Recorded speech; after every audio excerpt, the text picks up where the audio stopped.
On a quiet October morning, Rachel notices an argument across the street. Dorothy, an elderly widow, is being scolded for laying flowers. The early light filtered through the orange canopy of maple trees, casting long shadows across the street of Willow Bend. Rachel Morgan paused at her front steps, the leash in her hand slack as her terrier sniffed around the porch railings. The air held that dry coolness only October could summon, crisp, brittle, clean. Across the street at Lot 27, something tugged her attention from the morning's stillness. Dorothy Reese, with her careful shuffle and pressed navy cardigan, knelt slowly at the base of a simple wooden bench in her yard. Her silver curls caught the light like fine thread. One by one, she arranged bright chrysanthemums, gold and rust-colored, at the foot of the bench, her hands lingering a moment on each stem. Rachel knew the story. Everyone did. The bench had been placed in memory of Dorothy's husband, Harold, who'd passed earlier that spring after 49 years of marriage. The HOA had allowed it, after 3 committee meetings and a signed addendum. But now, as Rachel squinted through the morning haze, she saw trouble arriving in the form of a brisk figure in a cranberry windbreaker and beige pumps. Karen Bellwood marched up the walkway with all the grace of a clanging bell, clipboard tucked beneath one arm and phone already in hand. Her voice sliced through the porch-lined silence of Willow Bend. "Mrs. Reese," Karen called, drawing out the name like it belonged on a warning label. "We need to talk about your non-compliant ground decor." Rachel tensed. She watched from behind her railing, heart thudding, not in fear, but in irritation. Dorothy turned, rising slowly, her fingers brushing against the bench like it could steady more than just her knees. "They're just flowers," Dorothy murmured. "The Willow Bend landscaping guidelines," Karen said, flipping through papers, "state clearly that only potted arrangements are permitted in front yards. Ground-placed flora is considered unsanctioned. You've already received a courtesy reminder in May." Dorothy's shoulders hunched. "That was for wind chimes." "And the principle is the same," Karen snapped. "Order and harmony." Rachel stepped forward, down her steps, her dog trailing behind. "Karen," she said evenly. "Is this really necessary?" Karen didn't even glance at her. "This is HOA business, Ms. Morgan." "She's honoring her husband," Rachel said, crossing the street. "Not throwing a yard sale." Karen's eyes narrowed. "And yet, precedent matters. If everyone started planting tributes, our aesthetic integrity would deteriorate." Dorothy stood very still, eyes glassy. Rachel could see the slight tremor in her hand as she reached for the small garden flag with Harold's initials. Karen lifted her phone. "I'm sorry, but if you won't remove them now, I'll have to file a formal violation." "You're going to call the police over chrysanthemums?" Rachel asked. Karen didn't answer. Her thumb tapped. Then she raised the phone to her ear. Rachel's mouth opened in disbelief. "Are you serious?" The wait for the patrol car felt surreal. Neighbors peeked through blinds. One porch curtain fluttered. A wind chime jingled like it was nervous too. 2 police officers arrived within minutes, young, polite, clearly unsure why they'd been summoned. One stepped out and approached with careful neutrality. "Ma'am," he said to Dorothy, "we've been asked to respond to a community code concern. Do you mind telling us what this is about?" Dorothy blinked at him, confused. "They're just flowers." Rachel stood nearby, arms crossed, jaw tight. The other officer approached Karen, who launched into a recitation of bylaws, code violations, and landscape expectations. The officer's brow furrowed deeper with every sentence. There was no confrontation. No arrest. No shouting. Just a clipboard passed from Karen to one of the officers, who scribbled something down, then gently approached Dorothy again. "We've been instructed to issue a notice," he said softly, avoiding eye contact. Rachel watches in disbelief as Dorothy is issued a written notice, for unauthorized floral display. Jason delivers a printed copy of HOA bylaws to Rachel. "Thought you might want to see page 27. The morning after the floral fiasco, Rachel was still shaken by the image of Dorothy standing quietly while an officer handed her that absurd piece of paper. The written notice had felt like a surreal punctuation to something that should have remained between neighbors, a conversation, not a citation. She had just settled onto her porch swing with a steaming mug of coffee when Jason Phelps walked up the front path, holding a stapled stack of papers like it was a gift basket. "Morning," he said, with a wry smile. "Thought you might want to see page 27. Rachel raised an eyebrow as she set her mug on the armrest. "Is this what I think it is?" Jason handed her the packet, HOA bylaws, printed in full, complete with page numbers and footnotes. He tapped the top with a crooked finger. "I keep a copy updated each year," he said, settling into one of her porch chairs. "They changed it last summer. Slid in about 14 edits with no notice. No formal vote either. I only caught it because the PDF file name changed." Rachel flipped to the designated page. A section titled Seasonal Yard Displays had been updated with a bolded line, maximum duration, 10 calendar days from date of placement, subject to visual harmony assessment. "Visual harmony," she muttered. "That's rich." Jason chuckled. "It used to be 30 days. Now they're slicing the calendar like cheese. Next thing you know, we'll get fined for blinking too loud." Rachel sat back, the bylaws now a weight in her lap. "This explains the sign I saw near Dorothy's place last week."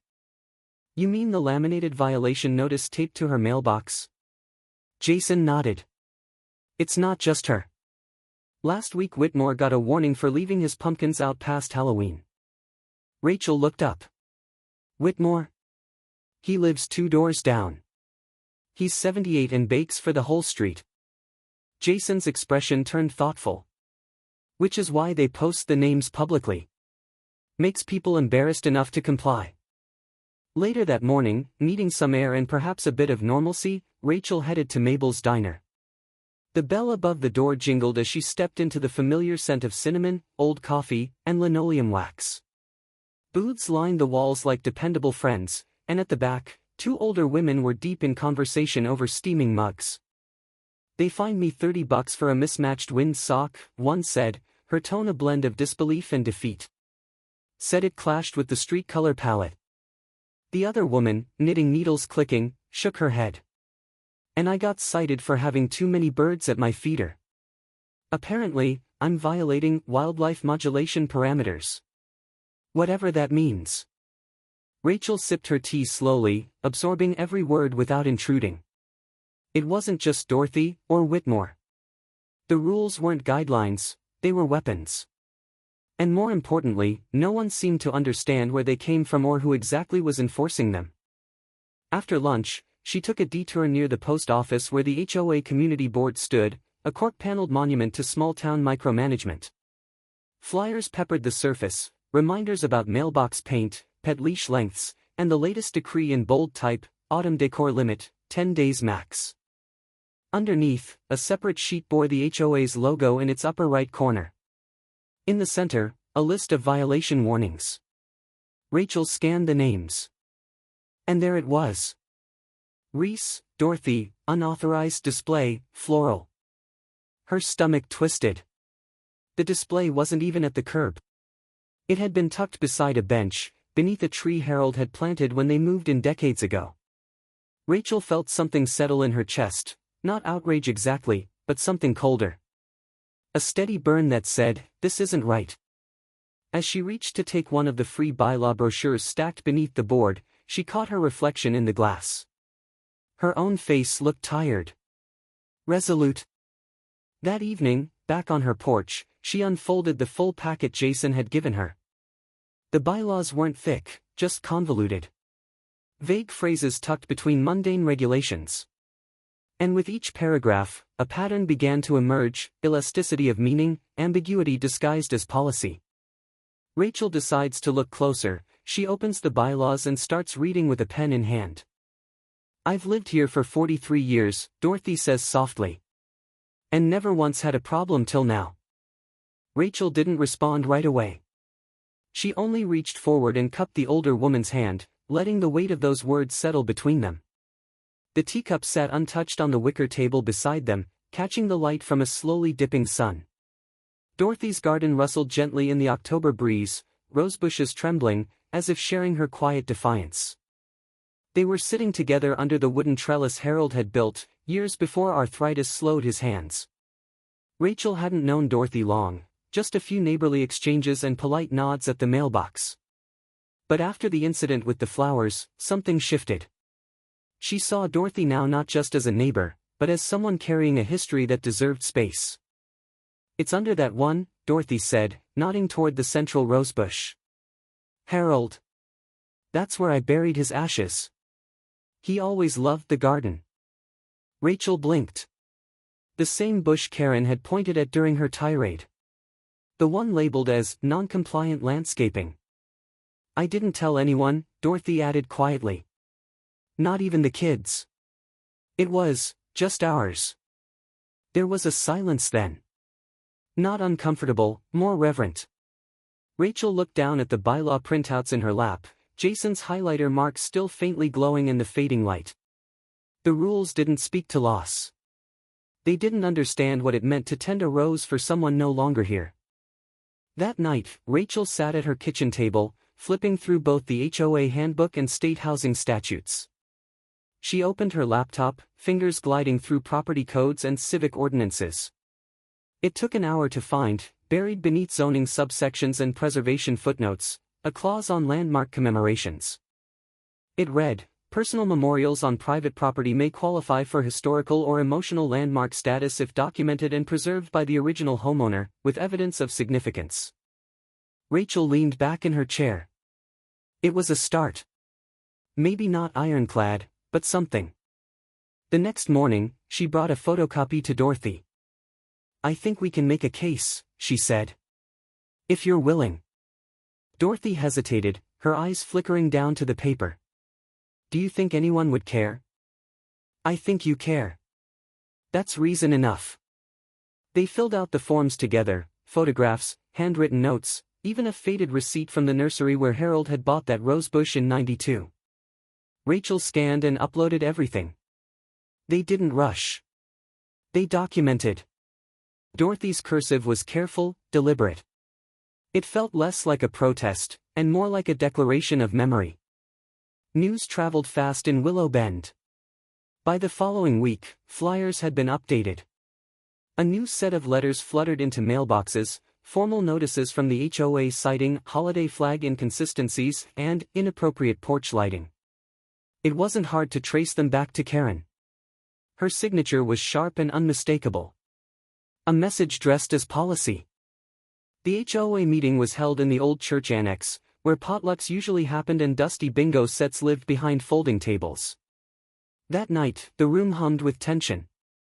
Neighbors sat straighter than usual. Eyes darted toward Dorothy and Rachel as they entered, side by side. Karen stood at the front like a news anchor behind a podium. "We need to address the growing misuse of personal space for unsanctioned displays," she announced. "Especially when done with the intent to provoke." Rachel stood with the folder in hand, but Dorothy spoke first. Her voice didn't waver. "I'm not provoking," she said. "I'm preserving." That was when Karen's tone shifted, no longer tight-lipped professionalism, but something edged with venom. "You're weaponizing grief," she snapped. "And involving others in what should remain personal matters." Gasps fluttered through the room. A few heads turned away. Whitmore, in the front row, shook his head slowly. Rachel stepped forward, placing the folder on the table beside Karen. "There's a process for this," she said calmly. "We've followed it. The board can review the landmark request." Karen didn't respond. Her eyes narrowed. Later that night, long after the meeting ended and murmurs faded into streetlights, Rachel returned home to find something unusual in her mailbox, a plain envelope, no return address. Inside was a single photocopy. Karen Bellwood, HOA violation, unauthorized lawn sculpture, 2018. Rachel stared at the page. It had the HOA's seal, timestamp, and even a hand-scribbled note, violation ignored. No fine issued. Rachel receives an anonymous envelope, inside, a copy of Karen's own HOA violation notice from 5 years ago. Technically, Rachel murmured, tapping her pen, we can invoke a historical exemption. The sentence lingered in the air as Jason leaned over the coffee table, squinting at the open binder of HOA bylaws. The autumn sun filtered softly through Rachel's front window, casting warm squares of light onto the paperwork strewn across the living room. Jason's fingers, still steady despite his age, adjusted his bifocals. "You're serious?" he asked. Rachel nodded, her voice firmer now. Section 12, Paragraph C. It's obscure, but it's there. If a commemorative item was registered or visibly maintained before the 2000 bylaw amendments, it's protected. Outside, the wind played gently with the wind chimes on Rachel's porch, the occasional rustle of maple leaves interrupting the quiet rhythm of their plodding. Jason sat back, visibly impressed, while Whitmore, who had just entered with a small tin of still-warm pumpkin bread, placed it wordlessly on the coffee table and peered at the binder. "That little garden's been there forever," Whitmore said, brushing crumbs from his sweater. "I've got pictures from the town picnic in '99. I think Dorothy even got an honorable mention for that rosebush." Rachel smiled. "That's exactly what we need." Later that afternoon, at the Willow Bend Public Library, Rachel sat at one of the computer terminals. The cursor blinked patiently on the screen as she uploaded the scanned photo Jason had found, Dorothy, younger, vibrant, proudly standing beside the same rosebush that now marked her husband's resting place. Jason had even unearthed a note from an old newsletter calling it a beacon of community care. She assembled the application for exemption with care, copies of the bylaws, the annotated paragraph, dated photographs, and a notarized statement from Whitmore. As she typed, her heart beat steadily, not from fear, but resolve. This wasn't rebellion. It was restoration. The next evening, in the softly lit community center, HOA members murmured among themselves. Karen stood stiffly at the podium, glossy binder clutched like a shield. Rachel, calm and composed, approached the mic and presented the compiled file, her tone respectful but firm. "I'd like to request official recognition of a pre-2000 commemorative plot," she said, laying the documents out one by one. A hush fell over the room as Karen skimmed through the evidence. Her lips pressed into a tight line. "I'll read the referenced clause," she said finally, her voice clipped. Section 12, Paragraph C, memorial items established prior to the year 2000 are exempt from time-limited regulations and may remain indefinitely. Her voice faltered. The crowd, composed of elderly neighbors and curious onlookers, began to nod, some leaning toward one another in murmured approval. For a moment, the only sound was the gentle hum of the overhead lights. Then Karen cleared her throat. "Given this development, I will be organizing a full evaluation of all personal landmarks in the neighborhood to ensure compliance." Rachel's jaw tightened. She could hear the buried implication clearly. Karen wasn't backing down. Karen was planning her next move. Rachel didn't speak. She simply gathered her papers and walked out into the crisp night, the whisper of rustling leaves swirling at her heels. Karen's voice echoed faintly behind her, "We'll begin the assessments by next week." She had just made it official. Karen had declared war with bureaucracy. "Attendance is mandatory," Karen announced. "Any absence will result in penalties." The words fell like gravel into the silence of the Willow Bend meeting hall. Rain tapped gently against the tall arched windows, the dimming daylight barely pushing through the gray clouds outside. Folding chairs creaked as neighbors shifted uncomfortably, the scent of damp wool coats and decaf coffee mingling in the air. November had settled over Kentucky like a heavy shawl, wet, quiet, expectant.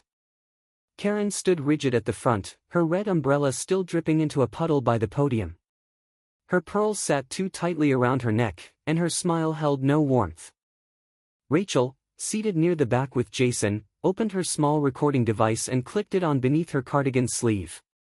Jason, ever practical, tapped a discreet note into his phone. Across the room, familiar faces wore unfamiliar expressions, some confused, others deflated. A few glanced at the wall clock as if calculating an exit. Karen adjusted her binder and began listing the changes. Effective immediately, all outdoor recreational activity must be limited to the hours of 10 a.m. to 4 p.m.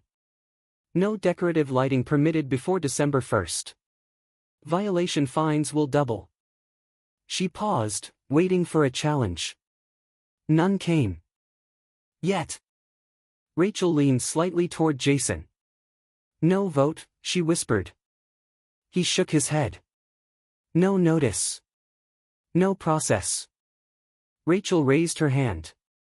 Madam Chair, she said evenly, have these new measures been passed by majority vote, or is this an emergency executive order? Karen's nostrils flared, but her voice remained clipped. Given recent disruptions and the need for timely cohesion, these decisions fall under emergency authority provisions. Several residents exchanged puzzled glances. A rustle of quiet indignation spread. That was when Pastor Liz stood up.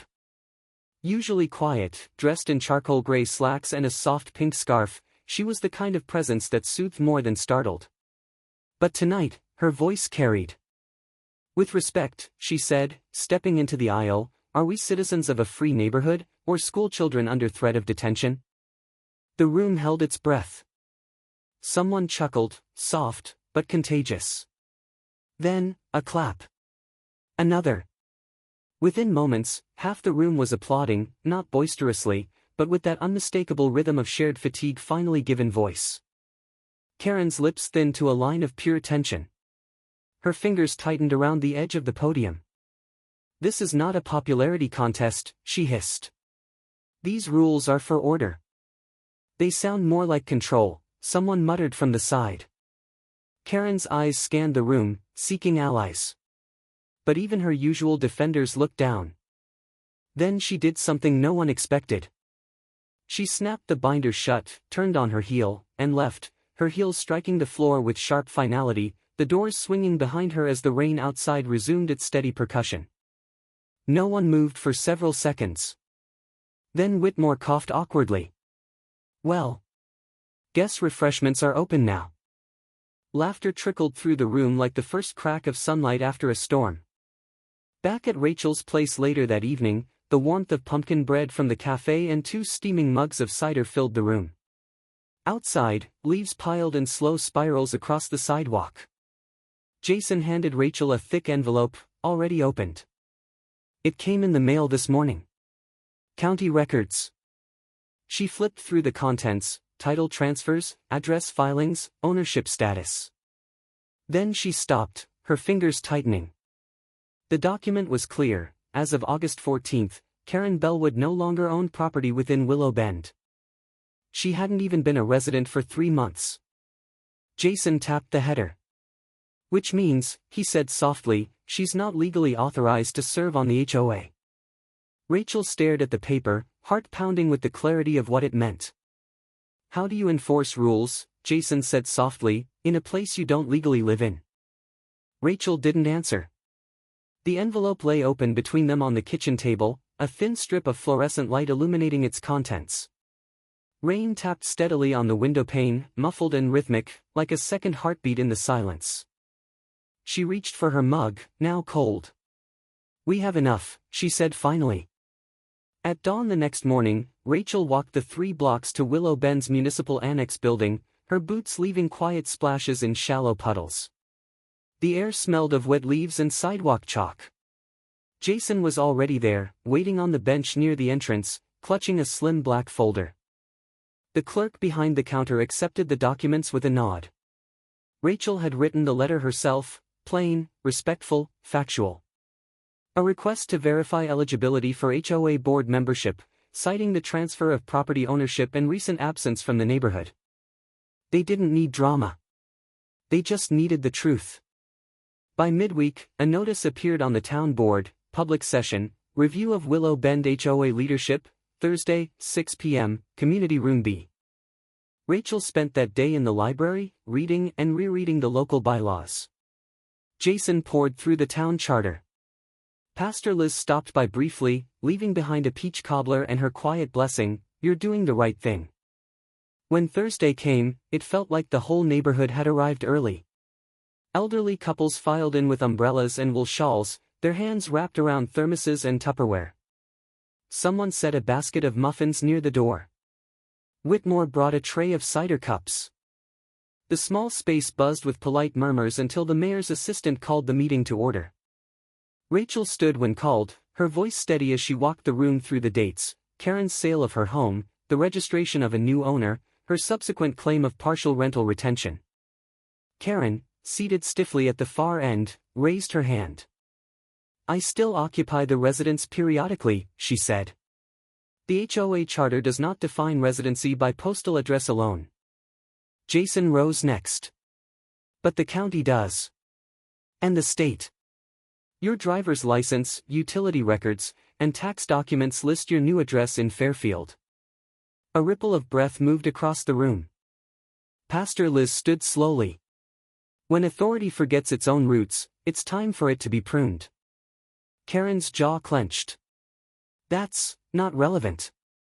The mayor's office representative cleared her throat. "After reviewing the submitted documentation and hearing community statements, we find Karen Bellwood is no longer eligible to serve on the HOA board as of August 14th. The room was quiet. Then a gentle clatter as someone, Whitmore, set down his cup and began to applaud. A few others followed. No shouting.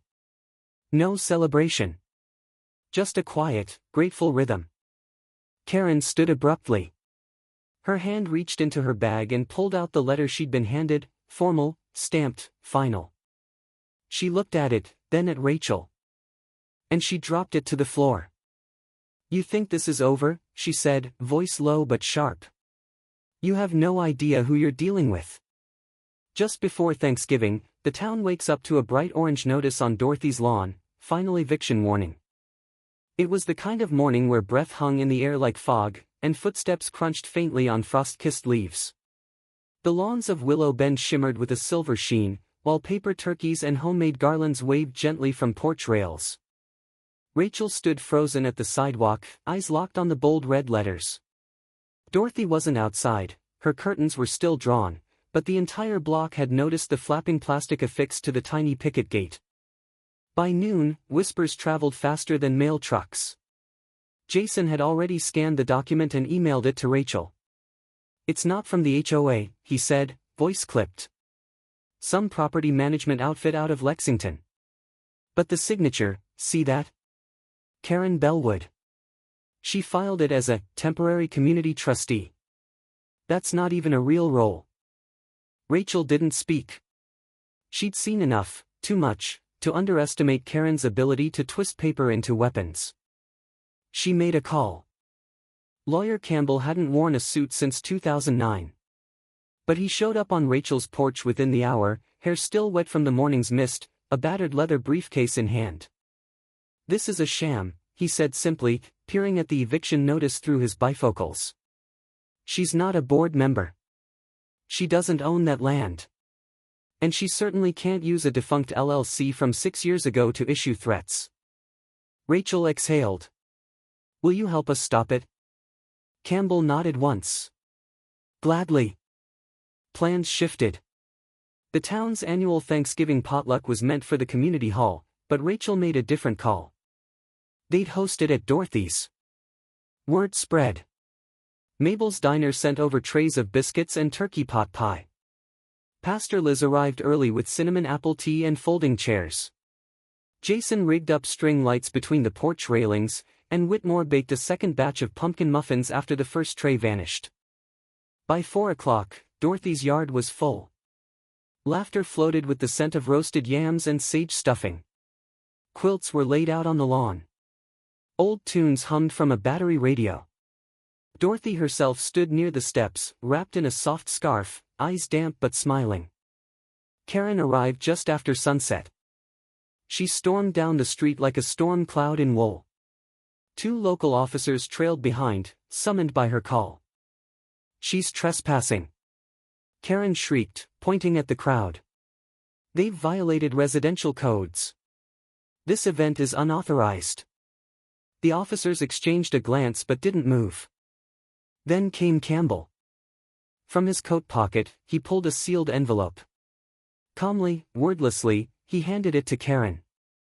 Her hands shook as she tore it open. "Restraining order," Campbell said gently. "Filed this morning. Signed at noon. You are not to approach Dorothy Reese, nor issue any directive concerning this property. Effective immediately. The air changed. Karen's face turned a shade of crimson not found in any holiday wreath. Her lips trembled. You've all turned against me. She spun, eyes wide, voice cracking, and just as her heel caught the curb, she slipped. Gasps rose. But even before someone could step forward, a soft thump echoed, and Karen crumpled to the cold grass. And from across the street, a teenage boy's phone remained lifted, live streaming the entire scene to a dozen neighbors already watching online. We hereby grant permanent commemorative status to the Reese Garden, Lot 27, read the town clerk. A gentle flurry dusted the shoulders of coats and the tops of knitted hats as neighbors gathered along the sidewalk. Willow Bend looked like a snow globe, frosted windows, twinkling lights, and a hush that made every bootstep sound deliberate. There was no stage, no podium, just a wooden bench beside the roses, now crowned in frost, and a signpost waiting to be unveiled. Dorothy stood near the center, wrapped in a navy pea coat 2 sizes too big, the ends of her wool scarf fluttering with each slow breath. Rachel handed her a manila envelope with quiet care. It's all filed, she said. Signed by the mayor, notarized by the clerk. The garden's exempt. Forever. Dorothy didn't answer right away. She simply nodded and held the envelope against her chest, as if it carried more than documents, as if it held time itself. Behind them, Jason finished tightening the tiny security camera into place atop the lamppost, part of a community-funded initiative. Just in case, he'd said with a smile. Not that we're expecting trouble. There was a pause in the breeze, like the world holding its breath. Then Dorothy turned. She didn't raise her voice, but somehow it reached everyone. It wasn't about the flowers, she said. It was about remembering who we are. What we care about. What we lose when we stop making room for each other. Silence followed, not heavy but reverent. Some looked down. Some wiped at their eyes. The town clerk stepped aside as Rachel and Pastor Liz unveiled the carved cedar sign, Reese Memorial Garden, EST 2025. Protected landmark. A few of the neighbors clapped, and then it grew, a ripple of applause spreading gently like the snow across the rooftops. The scent of cinnamon cookies drifted from a nearby tin someone had opened. Kids in puffy jackets built small snow piles under the maple trees. A thermos passed from hand to hand, steaming with something spiced and sweet. The garden, once deemed a violation, now stood shielded by the will of the town. Rachel caught herself smiling not from relief but from something deeper, a quiet pride that hummed low in the bones. The kind of feeling that stays. She glanced around at the gathering, at Whitmore holding a cane in one hand and a cup of cider in the other, at Mrs. Salazar knitting while seated on a camp chair, at the teenagers handing out gingerbread slices without being asked. It wasn't just Dorothy's garden anymore. It was theirs. And as the crowd began to thin, boots crunching back toward cozy porches and glowing windows, a figure stood at the far end of the sidewalk. He didn't speak. He didn't approach. He just lifted a camera, aimed it at the bench and the roses, and snapped a single photo. As snow fell gently over the Reese Garden, the town remembered not just a man, but a moment when neighbors chose courage over quiet. One woman's quiet grief, met with compassion, became a ripple that unsettled power and rewrote the rules. In a world where control can hide behind clipped hedges and fine print, community remains our oldest protection, and our deepest comfort. When rules are used for good, neighborhoods thrive. When they're misused, they crack like old paint. Maybe it's never too late to speak softly, stand kindly, and remind each other what home is truly meant to be.